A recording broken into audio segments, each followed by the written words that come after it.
오늘 우리 주신 하나님의 말씀 하박국서 2장 1절부터 3절의 말씀입니다. 하박국서 2장 1절부터 3절까지 함께 읽도록 하겠습니다. 내가 내 파수하는 곳에 서며 성루에 서리라. 그가 내게 무엇이라 말씀하실는지 기다리고 바라보며 나의 질문에 대하여 어떻게 대답하시는지 보리라 하였더니 여호와께서 내게 대답하여 이르시되 너는 이 묵시를 기록하여 판에 명백히 새기되 달려가면서도 읽을 수 있게 하라. 이 묵시는 정한 때가 있나니 그 종말이 속 이르겠고 결코 헛되지 아니하리라. 비록 더딜지라도 기다리라. 지체되지 않고 반드시 응하리라. 아멘. 하박국이라고 하는 예언자는 유대가 멸망하기 직전에 사역을 한 선지자입니다. 유다 말기 여호야김 같은 복군이 착취와 억압을 일삼는 것을 보면서도 하나님 앞에 질문을 합니다. 어찌해서 악을 그대로 보기만 하십니까? 약탈과 폭력이 벌어지고 있고 다툼과 시비가 그칠 날이 없는 이 땅을 언제 그대로 내버려 두겠느냐 하는 것입니다. 악인이 의인을 협박하고 공의가 왜곡을 당하고 있습니다. 그렇게 기도할 때 하나님께서 바벨론을 들어서 심판하실 것을 암시하십니다. 실제로 남방 유다는 제 3번에 걸쳐서 바벨론의 침략을 받게 되어지고 결국 BC 586년에 망하게 되는 것을 보게 됩니다. 하박국 예언자는 이렇게 되어지는 과정 속에서 주님께 향한 어떤 질문에 대한 대답을 듣고자 망대에 올라갑니다. 그런데 하나님께서 뭐라고 말씀을 하시느냐? 비록 더디더라도 그때를 기다려다. 반드시 오고야 만다 하는 음성을 듣게 되어집니다. 여러분, 우리는 성루라고 하는 소통 망대라고 하는 것을 오늘 성경은 말씀하고 있는데 보통 목장이나 농장 또 포도원 같은 곳에 높이 세운 감시탑을 우리 성루라고 합니다. 하박국 예언자가 하나님을 만나려고 한다면 주님의 음성을 들으려고 한다면 우리가 생각해 볼 때에 골방에 들어가서 그 음성을 기다려야 됐었을 텐데 왜 망대에 올라갔을까? 이거는 상징적 의미가 있습니다. 1절에 보면 이렇게 말씀합니다. 내가 내 파수하는 곳에 서며 성루에 서리라. 그가 내게 무엇이라 말씀하실는지 기다리고 바라보며 나의 질문에 대하여 어떻게 대답하실는지 보리라 하였더니 그렇게 말씀합니다. 상황이 어려운 상황 속에 그 속에서 하나님을 보고 일어서겠다라고 말씀하는 것입니다. 여러분, 하나님을 향해 물었다는 것은 하나님을 신뢰한다는 것인데 성루에 올라가서 하나님의 대답을 기다리는 것을 보게 됩니다. 그런데 왜 성루에 올라갔느냐라는 것입니다. 여러분, 이 성루, 이 망대에 올라가는 사람은 아무나 올라가는 것이 아니라 파수꾼이 올라갑니다. 그러니까 하박국 선지자는 무슨 생각을 하냐면 그 민족에 있어서 자신이 파수꾼이라는 거예요. 바로 자신이 파수꾼적 사명을 가지고 지금 있다라고 하는 것입니다. 여러분, 에스겔서에서는 예언자를 파수꾼으로 비유하여 그 책임을 강조하는 말씀이 있습니다. 에스겔서 3장 17절에 인자에 내가 너를 이스라엘 족속의 파수꾼으로 세웠으니 너는 내 입의 말을 듣고 나를 대신하여 그를 깨우치리라. 에스겔 선지자를 향해서 파수꾼으로 세웠다라고 말씀합니다. 여러분, 하박국은 혼돈의 시대를 살아가고 있습니다. 그러면서 하나님 앞에 끄나큰 어떤 의문들이 생기면서 그 하나님이 어떻게 행하실까에 대해서 좀 알고 싶었습니다. 그래서 망대에 올라가서 기다리는 거예요. 하나님 어떻게 하실 겁니까? 그러면서 자신이 파수꾼이라고 하는 거예요. 파수꾼은 먼저 하나님의 뜻을 알아야 돼요. 그래서 파수꾼은 책임감을 가지고 망대에 올라가야 돼요. 여러분, 오늘날 하나님의 교회는 그 시대의 어떠한 기관보다도 어떠한 사람보다도 하나님이 이루시는 역사를 살피고 그 뜻을 알고 그것을 알려야 될 사명이 교회에 있습니다. 한마디로 말한다면 교회는 이 시대의 예언자적 사명을 감당하고 있는 공동체라고 하는 것을 우리는 기억해야 됩니다. 교회는 이 시대의 파수꾼입니다. 따라서 교회는 파수꾼의 사명과 책임을 다 감당해야 된다라고 하는 것입니다. 그런데 한국교회는 이 예언자적 사명을 별로 중요하게 생각하지 않습니다. 교회 내의 일들, 자신의 세만 불리는 일들, 확장하는 일들만 신경을 쓰느라고 사실 자신이 책임지고 있는 이 성읍인 이 사회에 대한 책임의식이 별로 없다라고 하는 것입니다. 이것은 한마디로 파수꾼이 자기 사명을 저버렸다고 보는 것입니다. 망대에 올라가서 주변을 살펴보면서 그 시대적으로 움직이는 것들을 이야기해 줘야 됩니다. 멀리서 적군이 오게 되면 적군이 온다고 말을 해야 돼요. 평안하면 평안하다고 말을 해야 돼요. 그런데 그러한 시대적 사명을 상실했다. 우리에게 주신 사명이 뭐예요? 예루살렘과 유대와 사마리아 땅끝까지 우리에게 주신 사명이 분명 있음에도 불구하고 우리는 그냥 우리끼리. 여러분, 교회가 정신을 차려야 돼요. 파수꾼의 사명을 감당하기 위해서 망대에 올라가야 돼요. 그리고 이 시대에 하나님께서 우리를 향해서 나타나시는 하나님의 뜻을 분별해야 돼요. 그리고 그것을 외쳐야 돼요. 여러분, 사회가 지극히 혼란할 때에 어느 때보다도 파수꾼이 필요하다는 걸 알아야 돼요. 하박국처럼 우리도 하나님의 뜻이 무엇인지 잘 모르는 이 시대 속에서 바로 하나님께 그 뜻이 무엇인지를 묻고 그 음성을 듣고 그것을 외칠 수 있는 시대적 사명을 감당하는 파수꾼의 사역이 필요하다라고 하는 것입니다. 여러분, 오늘날 많은 사람들이 이런저런 이야기들을 합니다. 하나님의 뜻을 묻기보다는 자기의 경험과 매스컴이 전해주는 그러한 주장에 대해서 그것이 바로 옳은 양 따라가고 있습니다. 여러분,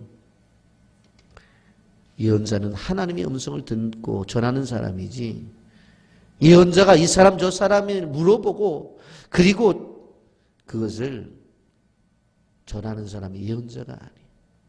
예언자는 이 사람 저 사람들이 주장하는 대로 통계를 내서 이야기하는 사람이 아니라 하나님께서 뭐라고 말씀하시는지를 듣고 그것을 전하는 사람이어야 된다는 거예요. 한마디로 말하면 예언자는 하나님의 말씀의 대언자인 것이에요. 그래서 예언자는 먼저 하나님에게 귀를 기울이고 그것을 세상에 말하는 사람이 예언자인데 이 시대에 많은 예언자라고 하는 사람들이 사람들의 이야기를 먼저 들어요. 그래서 사람들이 이렇게 이야기한다는 거예요. 그리고는 뭐라고 말하냐면 하나님 사람들이 이렇게 이야기하니까 하나님 이렇게 해 주십시오라고 그렇게 이야기를 해요. 진정한 예언자는 그런 사람이 아니에요. 하나님이 말씀하시니까 그것을 듣고 힘들어도 이렇게 하자 하는 게 예언자예요. 그게 예언자적 사명이에요. 여러분, 한국교회가 예언자적 기능을 회복해야 된다는 거예요. 여러분, 이 예언자가 파수꾼은 어떻게 돼요? 성루에 올라가야 돼요. 그리고는 두루 살펴봐야 돼요.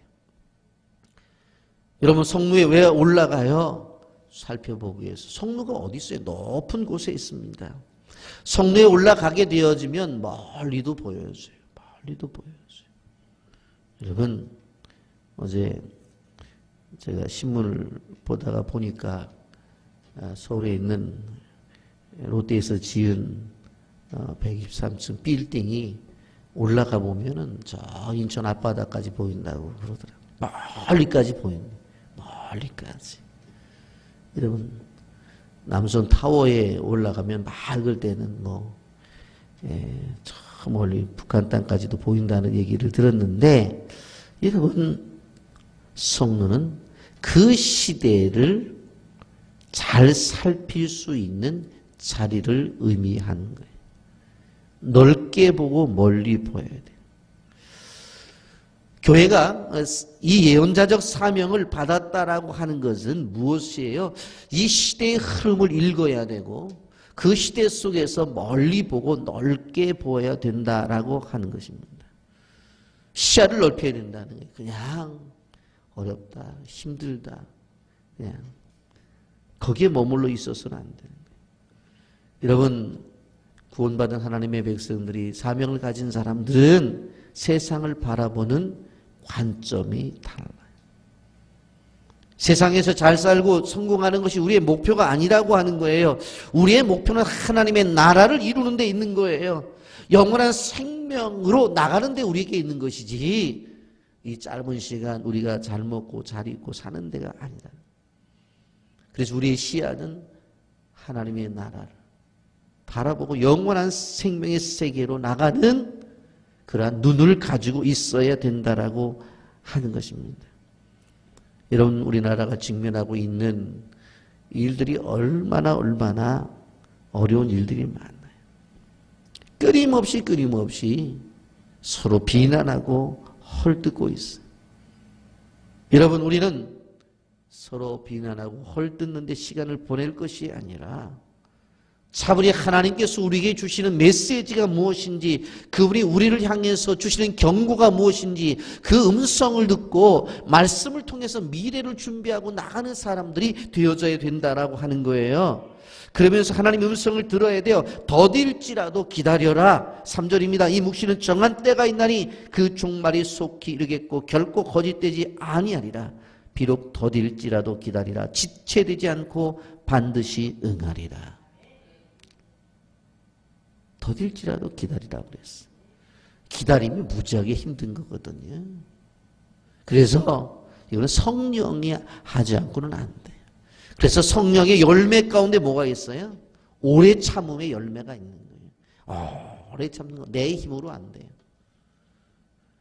오래 참는 거 내 능력 갖고 안 돼. 오래 참는 거 성령이 함께 하셔야 되는 거예요. 다시 말해서 시대가 아무리 곤란하고 문제가 아무리 많더라도 하나님을 믿는 사람들은 조급해하지 말고 하나님의 역사를 기다리라는 거예요. 지금도 하나님은 일하시고 계신다는 거예요. 여러분, 그러면서 4절에 이렇게 말하잖아요. 보라, 그의 마음은 교만하여 그 속에 정직하지 못하나 의인은 그의 믿음으로 말미암아 살리라. 아무리 이 세상이 어려워도 우리는 믿음으로 이겨나가는 존재들이에요. 참고 기다리면서 믿음을 가져야 된다는 거예요. 여러분, 조급한 사람들은 자기 생각에 앞서 있어요. 자기 꾀에 넘어가요. 분명히 하나님은 일하시고 계신다고 말씀드렸죠? 그러면 그 일하시는 하나님의 움직임을 바라볼 수 있는 영적인 눈이 있어야 된다는 거예요. 그리고는 하나님의 나라를 선포하고 나가야 된다는 거예요. 여러분, 성경은 이렇게 말씀합니다. 성리에 올라가서 이제 외치라고 하는 것입니다. 여러분, 예언자적 사명을 따라가는 사람들은 늘 외침의 중요성을 둬야 되는 거예요. 이 사회의 불의와 그리고 그 속에서 나타나는 잘못됨을 바라보면서 외쳐야 돼요. 경고의 사명이 있어요. 예언자적 사명이 있다라고 하는 것입니다. 여러분, 우리는 과거 군사정권의 횡포 속에 있을 때 교회들이 항거를 하면서 인권운동을 전개한 적이 있었어요. 많은 사람들이 교회에 나왔어요. 우리가 지금 가지고 있는 지역주의나 사회적 불평등들, 이런 것들이 교회 안에서부터 문제가 해결되어져야 된다라고 하는 것입니다. 그래서 교회 안에 들어오면 배운 분이나 배우지 못한 분이나 가진 사람이나 가지지 못한 사람이나 노인이나 어린이나 모두가 하나님 앞에서 공평하게 서 있어요. 그는 하나님께서 자신의 형상대로 만들어진 존재로 공평해요. 모든 사람들이 죄인으로서도 공평해도 왜? 다 모든 사람이 그리스도가 필요한, 십자가가 필요한 존재로서 공평하다고 하는 거예요. 교회 안에 누가 들어와도 저분은 십자가가 필요한 의로운 사람이야. 저 사람은 죄가 많이 지어서 십자가가 필요한 사람이야. 그런 게 없다는 거예요. 교회 안에는 공평해요. 목사나 성도나 다 공평해요. 직분을 받았든지 안 받았든지 다 공평하다. 하나님 앞에서 다 공평하다고 하는 거예요. 그러면서 이 사회를 향한 믿음의 선포가 필요하다라고 하는 거예요. 여러분, 사도행전 27장에 보게 되어지면 사도 바울이 체포되어 로마로 압송하게 될 때에 폭풍을 만나게 되었습니다. 다 죽었다고 생각했어요. 그런데 사도 바울이 서서 말을 하잖아요. 사도행전 20장 22절, 이제는 안심하라. 너희 중 아무도 생명에는 아무런 손상이 없겠고 오직 배뿐이리라. 여러분 안심하십시오. 한 사람도 생명을 잃지 않고 배만 부서질 것입니다. 그 이유는 어젯밤 나의 하나님, 내가 섬기는 하나님이 내 곁에 오셔서 말씀을 해 주셨습니다. 너는 황제 앞에 서야 될 것이다. 그렇기 때문에 내가 너와 함께하고 너와 함께한 사람들도 보호해 주시겠다. 나는 이런 하나님을 믿습니다. 이런 외침이 필요하다고 하는 거예요. 믿음이 있다고 하는 것은 바로 이러한 하나님께서 주시는 음성을 듣고 그것을 외치는 사람들이어야 된다라고 하는 겁니다. 저는 제가 목사지만 힘들 때가 있어요. 그럴 때 가끔 집사님들이나 권사님들이 전화를 주셔서 목사님 걱정하지 마십시오. 기도할 때 하나님이 확신 주셨습니다. 응답 주셨습니다. 그럴 때 힘이 나요. 왜? 그게 필요한 거예요. 그게. 그 거짓된 거냐? 그게 아니에요. 기도한 결과로 말씀을 보다 하나님께서 주신 메시지가 뭐냐면 염려하지 말라는 거예요. 예. 여러분, 말씀을 정리하면서 우리가 생각해 봐야 될 거. 우리 모두는 망대에 올라가야 돼요. 왜? 우리는 하나님의 파수꾼으로 우리를 부르셨기 때문에. 여러분, 우리는 지금 대통령 탄핵으로 위기감에 불안해하고 있는 것을 볼 수가 있습니다. 주변의 정세는 사스 문제로 인해 중국의 보복은 생각보다 심각해요. 여러분, 이러할 때 이 시대에 원하는 것이 뭡니까? 망대에 올라간. 그리고 이 시대를 살피고 경고를 바라며 또 멀리 바라보면서 하나님께로부터 오는 희망을 전하는 예언자가 필요하고 그 희망을 전하는 그러한 사명을 가진 파수꾼이 필요하다라고 하는 것입니다. 그런데 그 파수꾼의 외침은 믿음을 근거로 해야 되는 거예요. 막연한 자기 생각이 아니라 이렇게 되었으면 좋겠다라고 하는 것이 아니라 하나님께서 주시는 그 믿음, 그 말씀을 가진 믿음을 가지고 외쳐야 된다라고 하는 것입니다. 조급하거나 불안해하지 말라고 그랬어요. 더딜지라도 하나님의 역사를 이루신다고 그랬어요. 사도 바울처럼 시대의 경랑 때문에 불행하는 사람들에게 희망을 이야기하고 용기를 불어 넣어줄 수 있는 하나님의 일꾼이 이 시대에 필요하다라고 하는 것입니다. 깨어야 돼요. 일어나야 돼요. 망대에 올라가야 돼요. 그리고는 어떻게 해야 돼요? 파수꾼의 사명을 가지고 외쳐야 되는 거예요. 하나님께서 이 시대의 성도를 향해 이 사명을 주셨고 교회를 향해서 이 사명을 주셨기에 이 시대에 희망을 노래하는 주의 백성들이 되기를 예수님의 이름으로 축복합니다. 아멘.